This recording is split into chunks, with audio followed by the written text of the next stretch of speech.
here's an update of how much the pineapple has grown.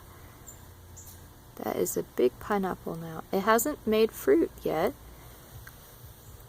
but it might. Might do that in like a year or something.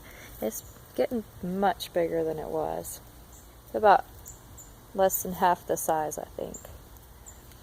Okay, then I had green beans, which they're still kind of going. A couple of them died, so I pulled them off.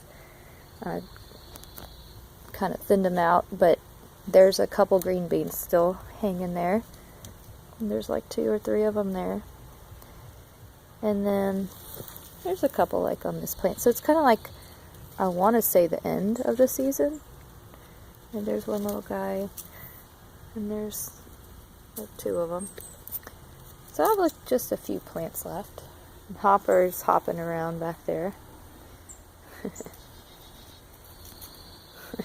Alright, and these are our tomatoes. Now they have gotten massive. And this is just some of them. Because I also got some on this side. And I'll show you. So they already kind of gave, and we had lots of tomatoes, and now they're kind of going again. So we're going to have a bunch more tomatoes before it starts to get cold. And there's a couple of cherry tomatoes. This is from a plant down there, actually, but somehow the leaves are over here. And see how good they look. And then we are actually getting some more of the beefsteak. This is the beefsteak plant. There's like a little one right here. There's a bigger one. I'll show you where. Right here. It looks like a little critter tried to put a hole in it already, but hopefully that will be all it has. So we've got a bunch of flowers. This is all the beefsteak, and these are huge. Bunch of flowers down here. So it's, like I said, it's like all over the place. So they're kind of, the branches are extremely long. And the thing is, I gotta keep coming out here and checking it for, they're called hornworms. And the good thing about hornworms, well, not that it's a good thing, but they are actually food for wasps, and they, like the wasps, love to lay their eggs in parsley, and that's oregano there, and this is the basil. They love to lay their eggs on these plants, and they won't harm them.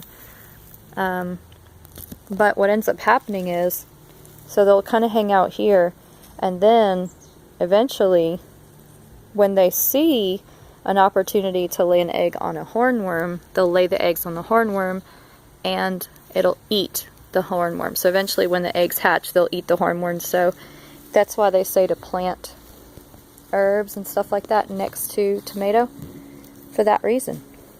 And about 2 days ago, I planted some kale. And now we're back on the other side of the garden. So we have about 3 rows of Brussels sprouts I planted 2 days ago, right there in the center. And actually, one thing I forgot to show you was this right there, these little guys. This is a lemon. So I use a lot of lemon, and I would just throw the lemon seeds and all the pulp into the garden for compost, and the lemon seeds actually created plants. Now I've got a bunch of those. And this is bell pepper that I've also grown from seed, and there's quite a few of them in here, so hopefully they'll start to flower soon.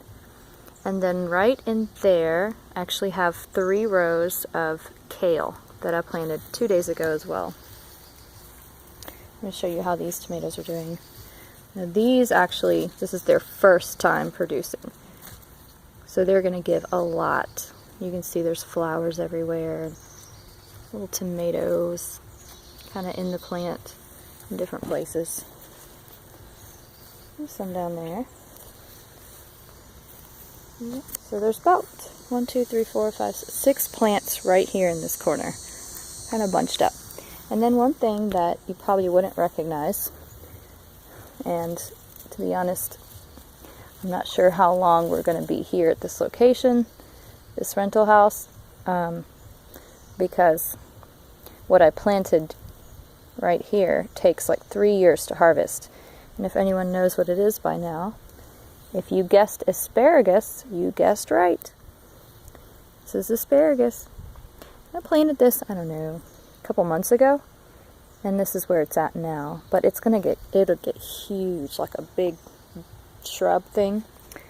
And then you just keep harvesting them. The first harvest, you have to wait 3 years, unfortunately.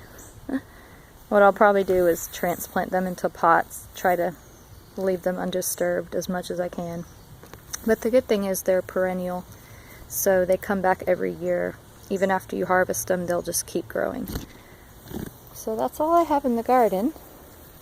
And then over here, I've got my stevia that I personally don't eat. This is kind of like, I bought her because it was the end of the season and they kind of just stuck her in the back, and it was looking kind of long and leggy, and I was like, you know what, they've marked this down, I'm gonna buy some stevia, it's just cool to have it.